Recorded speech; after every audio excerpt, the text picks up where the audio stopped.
This is the Bible. Hard to believe, I know. It has no inherent meaning. It has no more inherent meaning than, say, this book, or this guy, or this soil. This soil is native grassland in Alberta. Now, this is the land that ensured my life. It is a land that raised me. It was my second mother. There's no soil more fragrant or beautiful or alive in your hand. No soil I'd rather have caked in my boot lugs and knotted through my beard. But I bet you don't feel the same way at all. And when it comes to things like the Bible or soil, we're always negotiating meaning with it. We do our best to grasp some kind of original or inherent meaning so we have more purchase on understanding. But there's no such thing at all as, well, the Bible says, or here's what it means. Someone like my bro Ignatius here figures out something that kind of sticks. And then someone down the line, like Justin Martyr, picks it up and has to reckon with it somehow because Ignatius didn't think of something. And so on down the line with, say, Tertullian.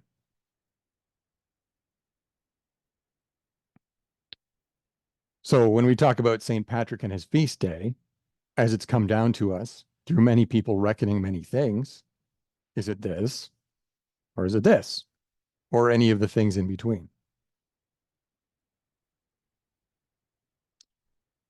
I stress I'm not saying that all negotiated meanings are equal or valid. Anyone who uses scripture to dehumanize people, that's not valid. That's not okay. Not everyone has an opinion, doesn't mean they're all equal or worthy. All this to say, I can't tell you what St. Patrick's Day means. I can only tell you how one person, me, has negotiated that meaning. And when I think of Patrick, I think of dying. I spent a lot of years, about 16 or 17 years, critically ill. So for a good chunk of those years, I was waiting to die. That was just going to happen. It was quite a shock when it didn't actually.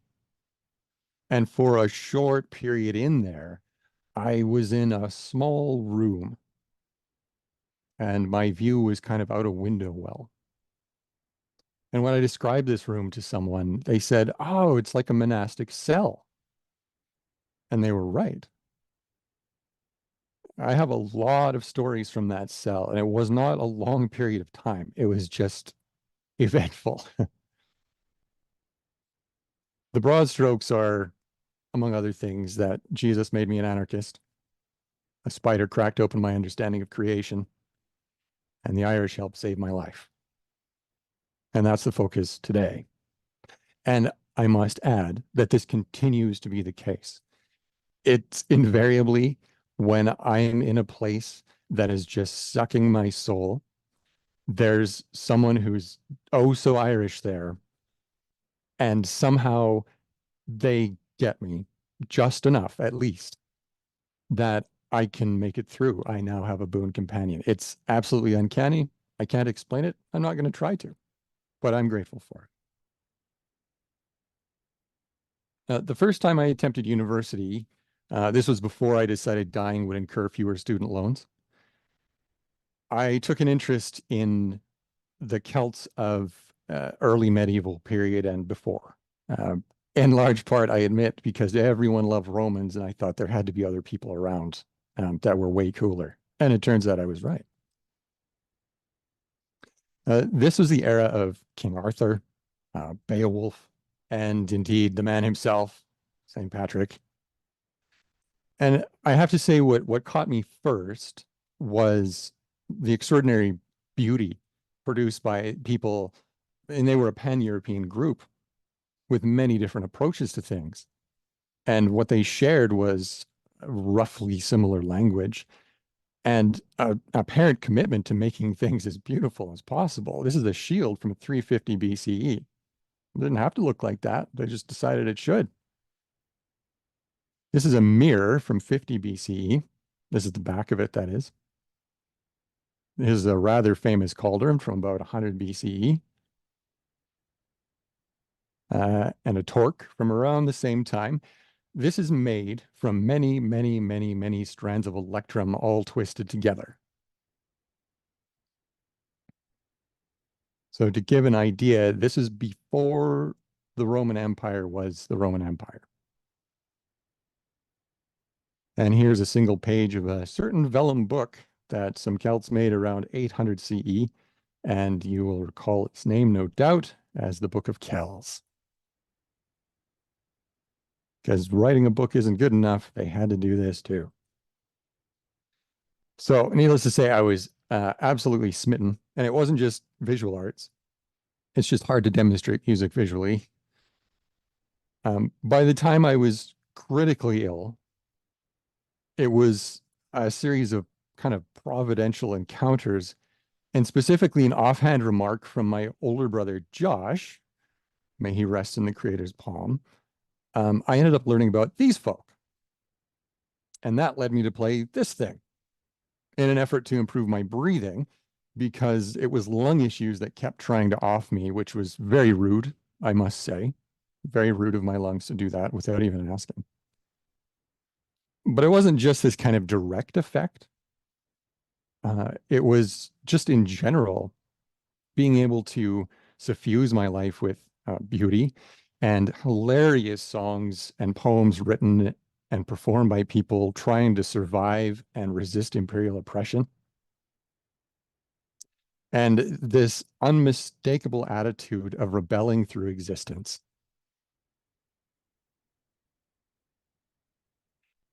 So when Jesus turned me anarchist and a spider showed me a new way to exist, it wasn't a stretch at all to find a way of being a Jesus follower that included all those things. I negotiated with what was available to me and found what was both useful and within the guide rails of tradition. And that actually exists. So no surprise, I lean towards something called Celtic Christianity, which in itself, well, it actually doesn't exist. Or rather, as this helpful error message points out, the term is so detached from historical fact that it's meaningless as a description. People can fill it with whatever meaning they want. This isn't like if you say Presbyterian and people can go down a list and check boxes and know that that's Presbyterian. That's not what this is. But Victorians were not the first people to romanticize or center Celtic saints in imagery to refigure or negotiate some kind of pure past to save them from a corrupt present. In fact, you see it all the time right now. Like, how many Celtic knot tattoos do you see? Or people who are insisting that they've recaptured some kind of ancient Celtic spirituality, but what they do sounds awfully contemporary. We still do it. We're still negotiating all those things to see what can serve us now. Thankfully, there are Celtic folk who center themselves to remind people that they do exist as a people on their own terms. And my background is history and sociology. I quibble with certain historical facts and so on, or rather their misuse. But most of the time, I'm able to separate historicity from negotiation. I am, after all, a romantic. And sometimes it's important, as my father says, not to let the facts get in the way of a good story, especially if that story comes from a collective work of many hearts across years. So what is this thing called Celtic Christianity that leads, in a sense, from Patrick down to today? I'll try to explain. I won't be able to, but I'm going to try. The first word you will encounter from people who kind of lean the same way, they'll use words like earthiness or groundedness. Because one of the things that did separate insular Celtic-speaking Christians from the rest of Christians of their time was a greater emphasis on what they call going into exile for Christ. And we heard a poem about that just a few minutes ago. A very grounded, earthy poem that spoke about a temporary exile. So this going into exile was one way or another leaving behind elements of the contrived world and existing with God. So they drew a lot from the desert fathers and mothers. And along with that self-exile comes kind of living a liturgical life. Because if all you're seeking is God, then that's how you construct your life to go find that. So, for example, this is a quick, easy example pretty much everyone uses. You know, washing one's face, you rinse 3 times in the name of the Father and of the Son and of the Holy Spirit. It's a liturgical life. It's allowing oneself to see that God has infused every aspect of life and then setting up habits and disciplines and uh, ways of being in everyday life so that you can notice them. Because that's the hard part. We can know that these things are out there, but how do you know, how do you recognize them? And as Patrick points out here in this slide, he's a good bro. This kind of lived outness is everywhere. Like every symbol in these icons, it's dense, right? It's about being able to look at Patrick and see these small things that mean so much. And in fact, I'll tell you this for free, I will make that very gesture when I deliver the benediction at the end of the service, because I always do, because it's part of, as Micah White would put it, living without dead time. It's how do we make every little thing point away from us towards something greater. Now, peculiar to Irish monastic movements was permeability. So people could move in and out of the system as they desired, and they did.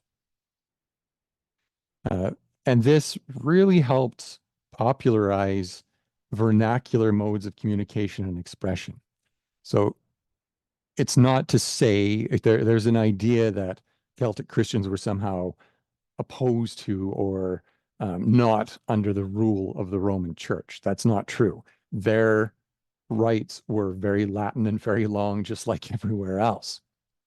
But the monastics was they had to have vernacular communication. They had to speak in the language of whoever was in their community because they were in and out. They didn't show up when they were 8, learn Latin, and that's just how it went. And there was a lot of exchange of ideas and people, and often it was the same people coming and going at different periods in their life. So a monk might retire into the village where he came from, and now that monastic community has a very direct connection to that local community. So again, it's very grounded. It had to be. It was just by default because of that permeability. Now, I have to stress this as well. Celtic speaking Christians as a group were no more spiritual or kind of environmentally conscious than their peers. Some were and some weren't. It's just like today. Like how many Christian saints may have said, if you want to know the creator, understand created things. A lot of people, when I ask, say Francis of Assisi, probably because he's the most popular. But they also know about preaching to the birds and blessing pets and so on. He's the earthy guy. Uh, and he was not Celtic speaking at all. He was far from it. In this case, the quote comes from Columbanus, who was an Irish monk in the late 6th, early 7th century, who incidentally founded monasteries in Italy, where Francis of Assisi would have been. Now, this is not Columba, by the way, who founded Iona Abbey, totally different guy. So Celtic Christian leaning folk today might stress the ecological part of groundedness. I certainly do. I come from the earth, literally. Like that's where I belong. I have soil in my blood. But they might not. The important part is the kind of groundedness of everything. That seeking God around every corner and every cranny, the triune washing of one's face. Uh, Now, a question that comes up, or that I sense a lot in living interfaith sanctuary community, is so what? Like, what does this do in your life? And in my case, it means a lot of things. And part of it is discovering what those things mean, committing first, and then unveiling what it actually means. What are the implications? And not blinking because you'll miss them. And in my case, it means learning how to preach to birds. It means greeting livestock and ants and trees as siblings and grandparents. And it also means this book and the community that pulled it together. Now, why is it called Celtic Daily Prayer? Because the publisher said it would be a good marketing move. Because it's really popular right now. This community is Northumbria community, which in the community's words is a dispersed, worldwide, networked Christian community committed to a new way for living. And to be fair, it's not just marketing calling it Celtic Daily Prayer. The community lays claim to Celtic Christian identity because their whole direction and operation orientation is thanks to the Celtic saints and kind of the Celtic fathers, if you will. And indeed, their guiding questions are these: who is it you seek? How then shall we live? How shall we sing the Lord's song in a strange land? So seeking, living, singing, land, these are embodied, grounded things. Notice that none of these are how do we get to heaven or how do we keep people out of hell? And though it's embodied, it's not to say that it's emphasizes it to the point of nihilism. That would be to negotiate everything away and just kind of be subsumed into worst contemporary traits. So this is a means of resistance as much as anything. So being part of the community means, for example, as part of that, structuring things to see the face of God, if you will. It means praying the offices, which occur 3 or 4 times a day. So that means everyone in the community all over the world is praying the same or observing the same offices at the exact same time of their day. So morning, midday, evening, and maybe a compline at night. Compline is evening prayer. So you're up at midnight with people and you say, hey, should we do the compline? And it just so happens today's compline is St. Patrick's compline. Just worked out that way. And to emphasize the groundedness of the approach and the worldview, one of the community members tells the story of meeting with her spiritual director, and she's frustrated and a little ashamed, and she says, I can do all the offices so easily except the evening one because I'm doing things. I'm cooking dinner, I'm tending to my children. And the spiritual director, this older nun, cut her off and guffawed and said, well, isn't that prayer? Of groundedness. And indeed, the opening of the midday office is, let the beauty of the Lord our God be upon us. Establish thou the work of our hands. Establish thou the work of our hands. And this repeats near the end as well. Groundedness, always. It's always bringing things back, pointing away to something greater, but existing how we exist here. One of the most famous writings attributed to Patrick is the 8th section of a prayer, sometimes known as St. Patrick's breastplate. The first recorded title was Fea Fiata, meaning something like mists of concealment. You have to massage it a bit to get that meaning, but that's the idea. Because Patrick said the prayer as he deployed a power once reserved for the Tuatha De Danann, which is the people of the goddess Danu. So kind of a heavenly host of sorts. And he used this power formerly belonging to them to conceal himself and his party as deer to avoid lethal ambush. And this is the eighth section of that prayer. It's Christ with me, Christ before me, Christ behind me, Christ within me, Christ beneath me, Christ above me, Christ at my right, Christ at my left, Christ where I lie down, Christ where I sit, Christ where I stand. And most of the lines in St. Patrick's breastplate are like this. They're about earth, rocks, sea, wind, snow, watching, hearing, teaching, sheltering, guiding, injury, wounds, and so on. Grounded, embodied.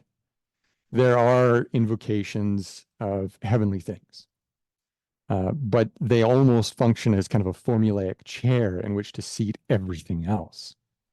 It's like the author was saying, you, O God, are the creator of these elements that delight and assail me. So please help me and delight with me right here where I am. But that's an interpretation on my part, isn't it? A negotiation between whoever the author was, the creator, and I across boundaries of time and of place. So what does this feast of St. Patrick mean? I don't know. I don't know. I do know he was a man who adopted the Irish as his own people, who became one of the most celebrated saints in history, and whom we still remember as a scribbler of prayers that try to narrow the ontological divide. God always acts first, and sometimes there are extraordinary human beings who say, would you mind reaching a little lower? For I am down here with the soil and the deer and all the other beautiful, wretched, hilarious things. I can drink to that.